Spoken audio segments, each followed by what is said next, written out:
আল্লাহ তাআলা বলেন, কুল, হে নবী আপনি বলেন, ইয়া ইবাদিয়াল্লাযীনা আসরাফু আলা আনফুসিহিম, হে আমার বান্দারা, তোমরা যারা নিজের উপরে গুনাহ করতে করতে সীমা অতিক্রম করে ফেলেছো, গুনার পাহাড় উঠায় ফেলছো, তোমরা নিজের উপরে যারা জুলুম করে ফেলেছো, তোমরা যারা জীবনটাকে শেষ তসতস করে ফেলছো। হাদিসের মধ্যে, তাফসীরের মধ্যে আছে, নবীজির কাছে কয়েকজন লোক এসে বলছিল, হে মুহাম্মদ, আমরা তোমার কালেমা গ্রহণ করতে চাই, কিন্তু তুমি কি জানো যে আমাদের গুনাহ কি পরিমাণ? আমাদের গুনাহ কি পরিমাণ?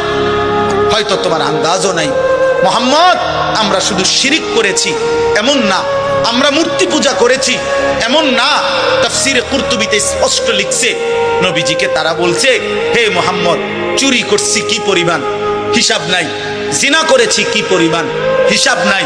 মদ পান করেছি কি পরিমাণ, হিসাব নাই। খুন করছি কি পরিমাণ, হিসাব নাই। জীবনটা শেষ করে দিছি গুনায় গুনায়, আজ আর কোনো হিসাব করেও কুলাইতে পারবো না, এত বেশি পরিমাণ গুনাহ আমাদের। তো বলছে, মুহাম্মদ, তুমি যে বলছো আল্লাহ মাফ করে দিবে, কিন্তু মাফ তো করবে বুঝি, কিন্তু আমরা যে পরিমাণ গুনাহ করেছি আমাদের মনে হয় তোমার আল্লাহ এত বেশি পরিমাণ গুনাহ মাফ করবে না। গুনাহ যে আমাদের অনেক বেশি। তুমি আরেকবার তোমার আল্লাহকে জিজ্ঞেস করো, ওনারে বলতে কও, উনি আমাকে কি পরিমাণ গুনাহ মাফ করে দিবে।